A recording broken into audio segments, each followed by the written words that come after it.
বন্ধুরা, রোশনাই ধারাবাহিকের advance update নিয়ে চলে এলাম। রোশনাই ধারাবাহিকের অ্যাডভান্স আপডেটের আগের ভিডিওতে তোমাদেরকে জানিয়েছিলাম মন্দিরে গরিমার সাথে আরণ্যকের বিয়ে ভেঙে যায়। আর তারপরেই আরণ্যক গরিমাকে কলকাতায় ফিরে যেতে বলে।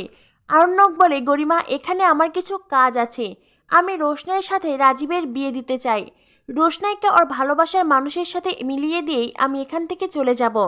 যদিও গরিমা অনেক সিন ক্রিয়েট করে, কিন্তু শেষ অবধি আরণ্যক তার সিদ্ধান্তে অটুট থাকে।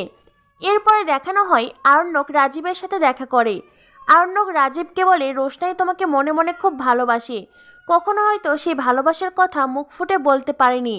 রাজীব তো এই সব কিছু শুনে খুশি হয়ে যায়, কেননা রাজীব অনেক আগে থেকেই রোশনাইকে মনে মনে খুব ভালোবাসে। এরপরে দেখানো হয় কলেজে আরণ্যক রোশনাইকে নিয়ে আসে। আরণ্যক রোশনাইকে বলে, রোশনাই, ওই দেখো তোমার বন্ধু দাঁড়িয়ে আছে। তখনই রাজীব রোশনাইকে দেখে যেমন খুশি হয়, ঠিক তেমনি রোশনাইও রাজীবকে দেখে খুব খুশি হয়। রোশনাই বলে, স্যারজি, কতদিন পর আমি আমার বেস্ট ফ্রেন্ডকে দেখলাম। এরপরে রোশনাই রাজীবের কাছে ছুটে আসে। রাজীব রোশনাই একে অপরকে হাগ করে, তারা দুজনেই খুব খুশি। আর এটা দেখে আরণ্যক ভেতরে ভেতরে খুব কষ্ট পেতে থাকে। আরণ্যকের তো বুক ফেটে যাচ্ছে, কিন্তু বারবার মনে হতে থাকে রোশনাই রাজীব একে অপরকে ভালোবাসে, তাই আমি ওদেরকে এক করে দেব। আরণ্যক ওখান থেকে চলে যায়।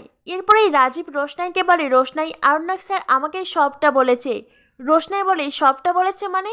রাজীব বলে, এই যে তোর আমার বিয়ের কথা। রোশনাই বলে, মানে তোর সাথে আমার বিয়ে? রাজীব, তুই কি বলছিস? তোর মাথা ঠিক আছে? রাজীব বলে, রোশনাই, আরণ্যক স্যার বলেছেন তুই আমাকে খুব ভালোবাসিস, আর উনি নিচে দাঁড়িয়ে থেকে আমাদের বিয়ে দিতে চান। রোশনাই বলে, তোকে এমন একটা কথা বললো আর তুই কোনো প্রতিবাদ করলি না? তুই এই বিয়েতে রাজি হয়ে গেলি কেন? কি কারণে? রাজীব বলে, রোশনাই, কারণ আমিও তোকে মনে মনে খুব ভালোবাসি। এই কথা শুনে রোশনাই অবাক হয়ে যায়। রোশনাই বলে, রাজীব, আমিও তোকে ভালোবাসি, কিন্তু একজন বন্ধুর মতন, এর মাঝে আর অন্য কোনো সম্পর্ক নেই। রাজীব, তুই আমার খুব ভালো বন্ধু, এর বেশি আর কিচ্ছু নয়, তাই বলে আমি তোকে বিয়ে করব, এটা তো অন্যায়। রাজীব রাজীব আর কোনো কথা বলে না। রোশনাই তখন ওখান থেকে চলে যেতে চায়। রাজীব বলে, রোশনাই, এক্সাম হলে যাবি না? রোশনাই বলে, আমি তো পরীক্ষা দিতে এসেছি, তুই যা, আমি পরে যাব। রাজীব বলে, রোশনাই প্লিজ, তুই আমার উপর রাগ করিস না।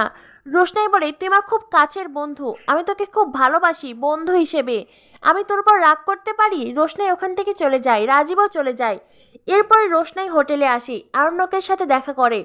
রোশনাই আরণ্যককে বলে, স্যারজি, এটাই আপনার সাথে আমার শেষ দেখা, আমি আর কখনো আপনার কাছে আসবো না, আপনার সাথে আর কোনো যোগাযোগও রাখতে চাই না।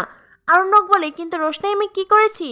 রোশনাই বলে, স্যারজি, আপনি রাজীবকে সব কি কথা বলেছেন? রাজীবের সাথে আমার বিয়ে ঠিক করেছেন? আমি আর রাজীব আমরা খুব ভালো বন্ধু, এর বেশি আমাদের মাঝে কোনো সম্পর্ক নেই। আরণ্যক বলে, রোশনাই, আমি তো ভেবেছি তুমি আর রাজীব একে অপরকে বয়ফ্রেন্ড গার্লফ্রেন্ডের মতন ভালোবাসো।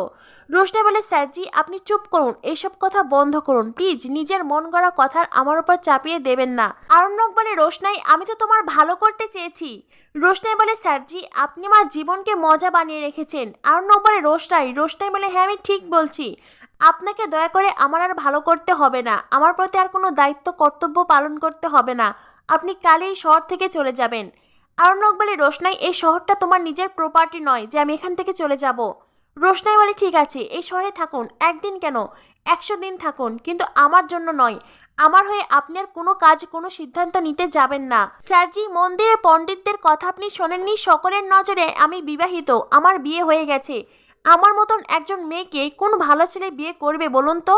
আর তাছাড়াও আপনার মনে হতেই পারে একটা মেয়ের জীবনে বিয়েই সব কিছু, কিন্তু আমার কাছে বিয়ে সব কিছু নয়, আমি বিয়ে করতে চাই না, আমি লড়তে চাই, আমি নিজে প্রতিষ্ঠিত হতে চাই। আমার যদি বিয়ে করারই হতো আমি তো তবে রাজেশকেই বিয়ে করতে পারতাম। আরণ্যক বলে, ঠিক আছে রোশনাই, আমি দুঃখিত। আরণ্যক রোশনাইকে সরি বলে আর মন খারাপ করে রেগে মেগে ওখান থেকে চলে যায়। রোশনাই বারবার পিছন থেকে স্যারজি বলে ডাকলেও আরণ্যক আর ফিরে তাকায় না।